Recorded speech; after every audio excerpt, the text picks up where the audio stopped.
तुम अपने जीवन में कई बार यह महसूस कर चुके हो कि तुम एक कदम आगे बढ़ना चाहते हो, लेकिन किसी अनजानी जगह पर आकर मन अचानक भारी हो जाता है। विचार रुक जाते हैं, सांस हल्की सी अटकती है और भीतर एक अदृश्य दीवार तुम्हें वापस खींच लेती है। अथर्ववेद इस अदृश्य रुकावट को अंतर्द्वार कहता है, मन का वह सीक्रेट थ्रेशोल्ड जहां मनुष्य का साहस टूटता भी है और वहीं से उसका असली परिवर्तन शुरू भी हो सकता है। अर्षियों का कहना था, जिस दिन यह द्वार खुलता है, मनुष्य का निर्णय बल, क्लैरिटी और इनवर्ट करेज अचानक कई गुना बढ़ जाते हैं। यह कोई रहस्यवादी दरवाजा नहीं, यह वही जगह है जहां तुम अपने ही जीवन के सामने रुक जाते हो, बिना कारण। और चौंकाने वाली बात, अधिकांश लोग जीवन भर इस द्वार को पहचान भी नहीं पाते। अथर्ववेद इसे मन की परीक्षा का अंतिम बिंदु कहता है, जिसे पार कर लेने पर भय, शर्म और सेल्फ डाउट अपनी शक्ति खो देते हैं। इस वीडियो में तुम जानोगे कि यह इनर गेट है क्या, क्यों अभी तक तुम्हारे भीतर बंद है, और वह गुप्त अथर्ववेदीय विधि जिससे आर्षि इसे खोलते थे, वह विधि जो आज भी तुम्हारी पूरी जीवन ट्रैजेक्टरी बदल सकती है।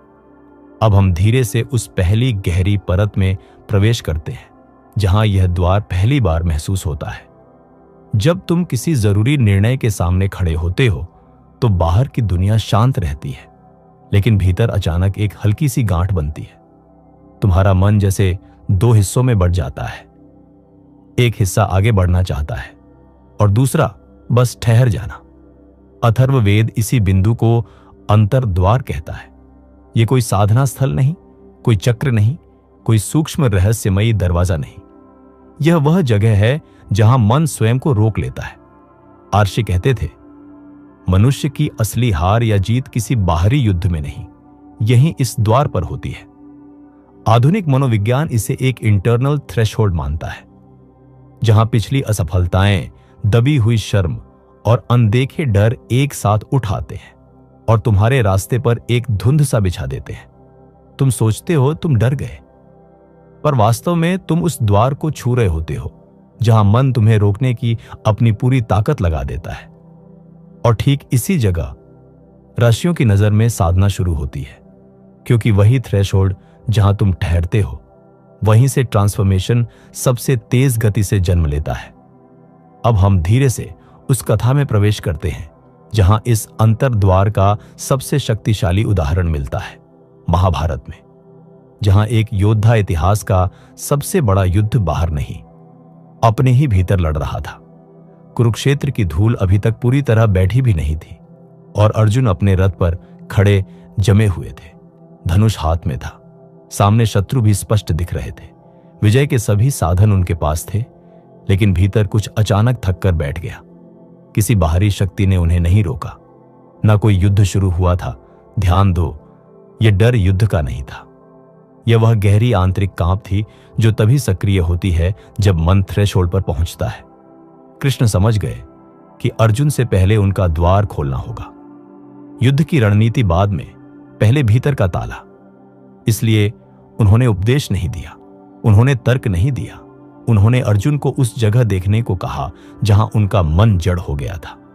और जैसे ही अर्जुन उस इनर पैरालिसिस को पहचानने लगे, एक छोटी सी दरार पड़ी, वही दरार जिसमें से प्रकाश भीतर जाता है। यही कारण है कि गीता केवल युद्ध का ग्रंथ नहीं, यह मन के द्वार को खोलने की सबसे अद्भुत कला है। अर्जुन बाहर से नहीं जीते, वे तभी जीते जब भीतर का द्वार खुला। और यही संकेत अथर्ववेद हमें देता है कि हमारा सबसे बड़ा संघर्ष हमारी ताकत से नहीं, हमारी इनर थ्रेशोल्ड से हारता है। अब सवाल यह है, यह द्वार बनता कैसे है? मन को कौन सी बातें रोकती हैं? कौन सी परतें इसे भारी बनाती हैं? इसी ओर हम अब बढ़ते हैं, एक गहरी परत की ओर, जहां यह द्वार पहली बार आकार लेता है। अथर्ववेद कहता है, मनुष्य का द्वार अचानक नहीं बनता, यह धीरे धीरे चुपचाप उन जगहों पर बनता है जहां व्यक्ति ने खुद को समझा ही नहीं। यह द्वार 3 स्रोतों से जन्म लेता है और तीनों इतने सटिल हैं कि साधारण व्यक्ति उन्हें पहचान ही नहीं पाता। सबसे पहला कारण बचपन में जमा हुई वह छोटी छोटी चोटें, जिन्हें हम याद भी नहीं रखते। किसी ने ताना मारा, किसी ने हंस दिया, किसी ने नजरअंदाज कर दिया। घटना छोटी थी, लेकिन मन ने उसी जगह एक हल्की सी दीवार खड़ी कर दी। दूसरा कारण अधूरे क्षण, जहां तुमने खुद को रोक लिया था। एक जगह जहां तुम बोल सकते थे पर बोले नहीं। एक मौका जहां तुम कदम रख सकते थे पर ठहर गए। इन छोटे सेल्फ पॉजेस का बोझ मन के भीतर धीरे धीरे एक पत्थर बन जाता है। और तीसरा कारण वह छिपी हुई शर्म, जो हम कभी बोलते नहीं, कभी स्वीकारते नहीं, लेकिन वही शर्म मन के थ्रेशोल्ड को सबसे ज्यादा कठोर बना देती है। आर्षी इन तीनों को मन की सूक्ष्म गांठें कहते थे और कहते थे, इन गांठों को तुम तोड़ते नहीं, इन्हें पहचानते ही ये स्वयं ढीली पड़ जाती है। एक उपनिषदिक उपमा याद आती है। मन कोई लोहे की दीवार नहीं, वह तो धागों से बुना हुआ जाल है। यही कारण है कि जब तुम अपने भीतर उस रुकावट को पहचानते हो तो वह तुरंत भारी नहीं लगती, बस एक जाल की तरह थोड़ी सी खिंचाव छोड़ देती है। यही खिंचाव, यही श्रिंक, यही हेजिटेशन, यही अंतर्द्वार है। समस्या यह नहीं कि तुम आगे नहीं बढ़ पा रहे, समस्या यह है कि तुम्हारा मन यही थ्रेशोल्ड, तुम्हारी सीमा मान चुका है। लेकिन साधना यहीं से शुरू होती है, जब व्यक्ति अपने डर को नहीं, डर के द्वार को देखने लगता है। अब हम उस परत में उतरते हैं जहां यह द्वार सबसे स्पष्ट दिखता है। तुम्हारे अनुभवों में, तुम्हारे डिसीजंस में, तुम्हारे स्मॉल हेजिटेशंस में। अथर्ववेद कहता है, मन का द्वार बंद होने पर दुनिया नहीं बदलती, बस व्यक्ति का अनुभव बदल जाता है। बाहर सब वैसा ही रहता है, लेकिन भीतर कुछ छोटे छोटे संकेत धीमे धीमे दिखाई देने लगते हैं। ये संकेत बहुत ऊंची आवाज में नहीं आते, वे फुसफुसाते हैं, और अगर तुम ध्यान न दो तो पूरी उम्र अनसुने रह जाते हैं। जैसे जब कोई मौका सामने आता है और तुम आगे बढ़ना चाहते हो, लेकिन अचानक सीने में एक हल्की सी सिकुड़न उतरती है। वह सिकुड़न डर नहीं, यही द्वार है। या फिर जब तुम किसी से कुछ कहना चाहते हो, क्लियर बात करना चाहते हो, लेकिन वाक्य गले में अटक जाता है। तुम खुद को रोक लेते हो बिना किसी कारण। कभी ऐसा हुआ है कि तुमने एक काम शुरू किया, ऊर्जा ऊंची थी, लेकिन जैसे ही काम गहरा होने लगा तुम्हारा मन अचानक थक गया। यह थकान शरीर की नहीं, यह वही थ्रेशोल्ड है। कभी एकदम सामान्य स्थिति में अचानक मन भारी हो गया हो, ना कोई सोच, ना कोई घटना, फिर भी जैसे भीतर कुछ तुम्हें पीछे खींच रहा हो। यह सब डर नहीं है, यह सब तुम्हारी क्षमता की कमी नहीं, यह सब वही संकेत है कि तुम्हारा अंतर्द्वार काफी समय से बंद पड़ा है। आर्षी कहते थे, द्वार के बंद होने का सबसे बड़ा संकेत है मनुष्य का अपने ही भीतर छोटा हो जाना। और जब मन छोटा हो जाता है तब जीवन बड़ा नहीं बन पाता। अब हम उस जगह जाते हैं जहां अथर्ववेद इस द्वार को खोलने की सबसे महत्वपूर्ण टीचिंग देता है। वह टेक्निक जिसे आर्षी अंतर्द्वार प्रसारण कहते थे। अथर्ववेद एक बड़ी सरल लेकिन बहुत गहरी बात कहता है। मन वहीं हारता है जहां वह खुद को रोकता है, और इसी रुकावट को महर्षियों ने नाम दिया अंतर्द्वार। यह द्वार कोई चमत्कार नहीं, कोई रहस्यमयी ताला नहीं, यह तो वह जगह है जहां तुम्हारे सारे डर, सारी शर्म, सारे संदेह एक साथ जमा हो जाते हैं, और मन उसी जगह कहता है, बस यहीं तक। ऋषियों ने देखा कि मनुष्य का 90% दर्द उस द्वार के बाहर पैदा ही नहीं होता, वह तो उसी थ्रेशोल्ड की भीतरी दीवारों में अटक कर सड़ने लगता है। इसलिए उन्होंने साधना शुरू की लड़ाई से नहीं, ध्यान से, विरोध से नहीं, दर्शन से। उन्होंने एक तकनीक दी जिसे कहा जाता था अंतर्द्वार प्रसारण, यानी इनर गेट अनफोल्डिंग। और इस विधि का सार आश्चर्यजनक रूप से सरल है। पहला सिद्धांत, जिससे तुम लड़ते हो वह कठोर हो जाता है। मान लो तुम्हें कोई कदम लेना है, एक बात कहना है, एक ट्रूथ फेस करना है, या एक नया मार्ग चुनना है। जैसे ही तुम उस थ्रेशोल्ड पर पहुंचते हो, भीतर एक सिकुड़न उठती है, मन भारी हो जाता है। साधारण व्यक्ति क्या करता है? या तो उस हेवीनेस से भाग जाता है, या उसे दबा देता है, या खुद को मजबूर करता है कि हिम्मत करो, बस करो।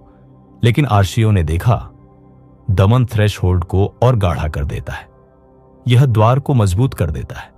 जैसे किसी पत्थर को हथौड़े से मारो, वह टूटता नहीं और ठोस हो जाता है। दूसरा सिद्धांत, जिसे तुम देखते हो वह पिघलने लगता है। आर्षे कहते थे, अंतर्द्वार को खोलने की अद्वितीय शक्ति दर्शन में है। ऑब्जर्वेशन का पल मन की दीवारों पर प्रकाश का पहला स्पर्श होता है। तुम्हें कुछ करना नहीं होता, बस थ्रेशहोल्ड पर ध्यान टिकाना होता है।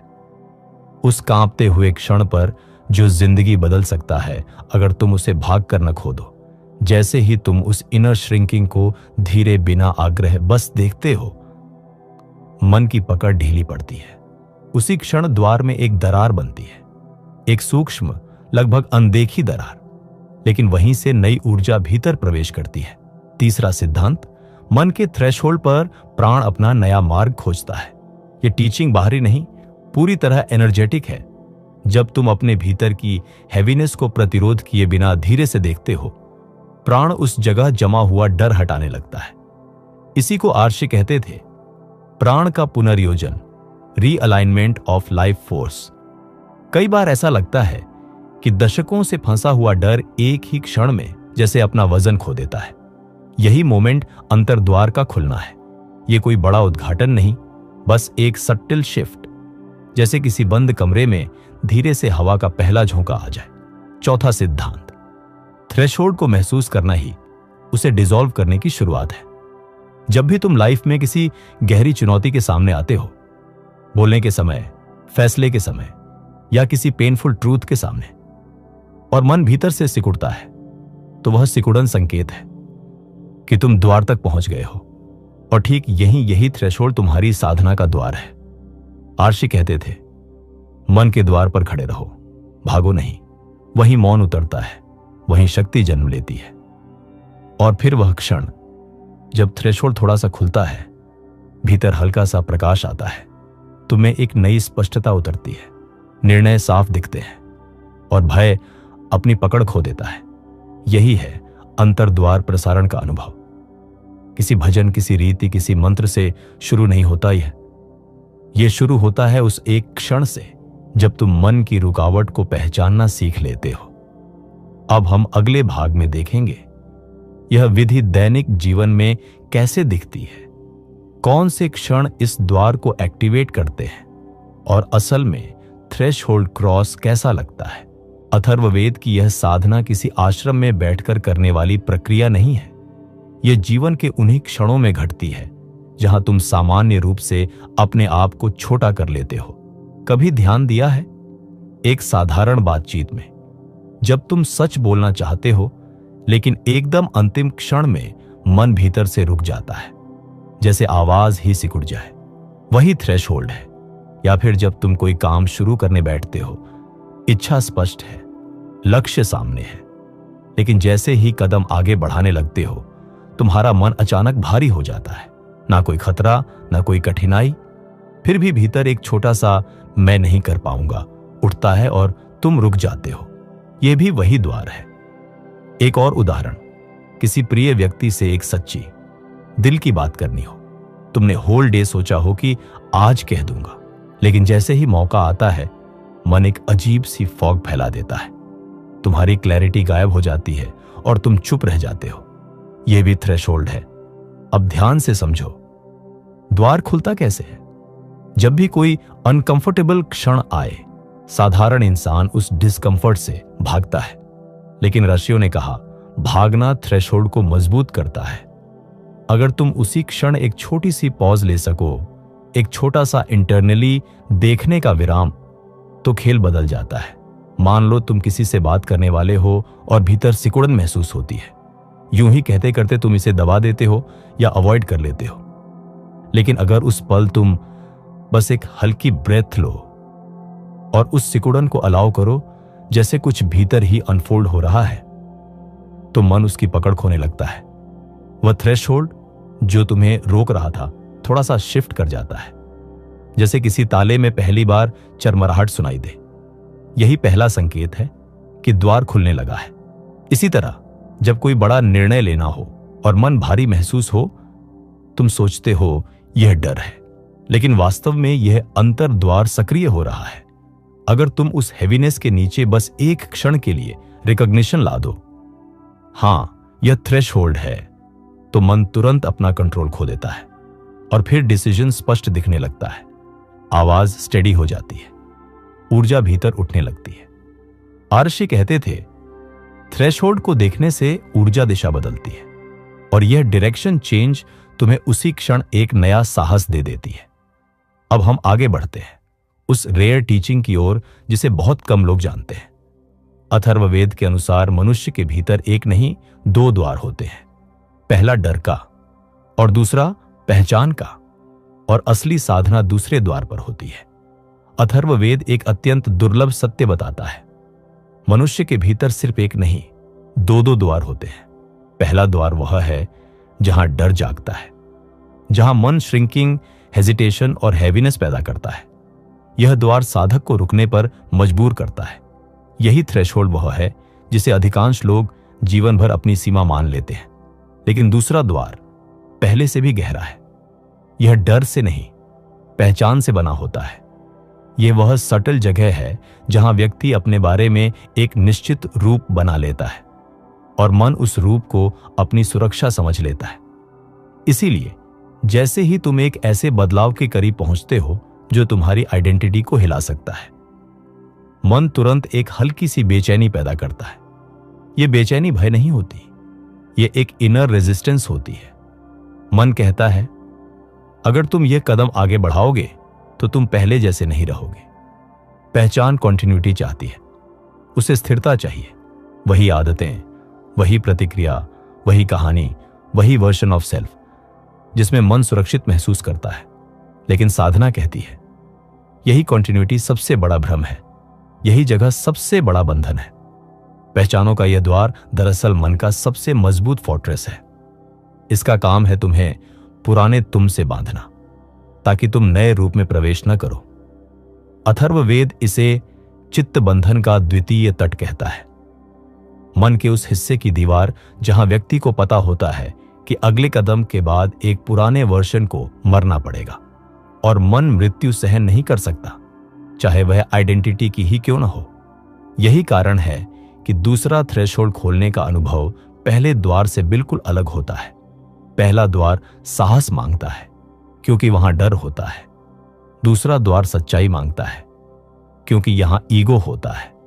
दूसरे द्वार के सामने साधक को कोई भय नहीं रोकता, बल्कि एक सटल सी असहजता जो कहती है, अगर यह बदला तो तुम्हारी कहानी बदल जाएगी। यही साधक को सावधानी से मन की रचना को देखना होता है, क्योंकि पहचान का यह द्वार कठोर नहीं होता, यह बस गाढ़ा होता है, जैसे गहराई में जमी हुई पुरानी परतें। अथर्ववेद कहता है, जो व्यक्ति पहचान के द्वार को छू लेता है वह अपने भीतर पुनर्जन्म की दहलीज पर खड़ा होता है। यही वह क्षेत्र है जहां तुम्हारी भूमिका टूटती है और तुम्हारी उपस्थिति जन्म लेती है, जहां मन का मैं ऐसा हूं धीरे धीरे गिरने लगता है और उसकी जगह एक विस्तृत शांत अडिग चेतना ऊपर आती है।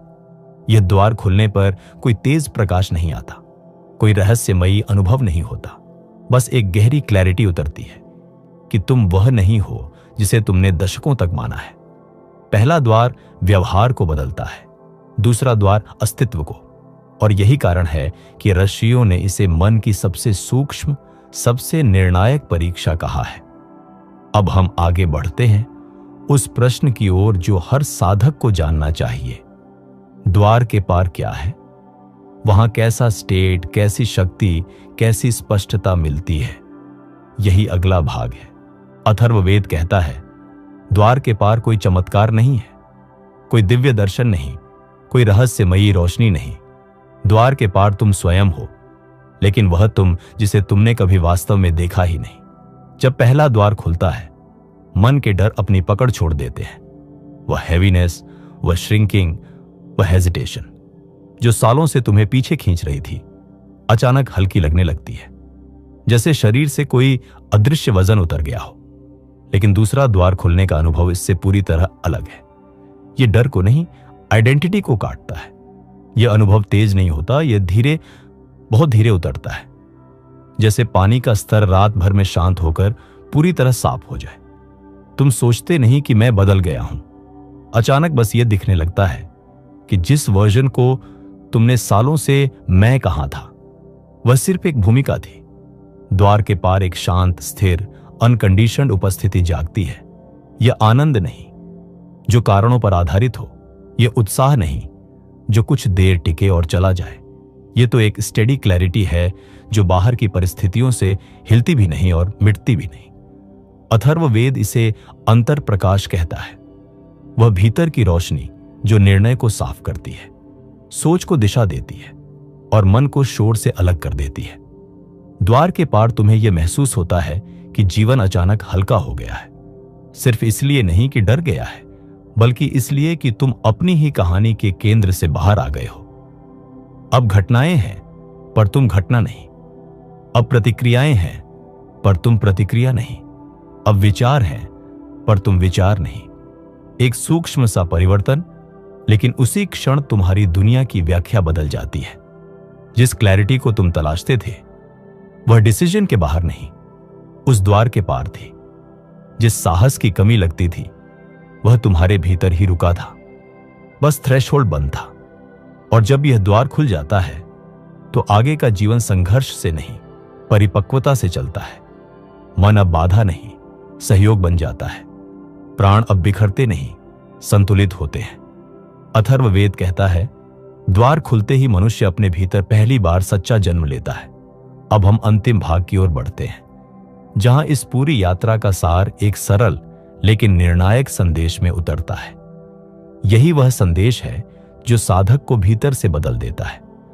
अब जब तुम यहां तक आ चुके हो तो इसका मतलब है कि तुम्हारे भीतर वह चिंगारी सक्रिय हो चुकी है जिसे आर्षे उत्तान संकल्प कहते थे। भीतर उठने वाली वह इच्छा जो सामान्य जिज्ञासा नहीं, जागरण की प्रारंभिक अनुभूति होती है। लेकिन इस पूरी यात्रा का सबसे महत्वपूर्ण सच यह है, पहला द्वार तुमसे डरता है, दूसरा द्वार तुम्हें बदलने से।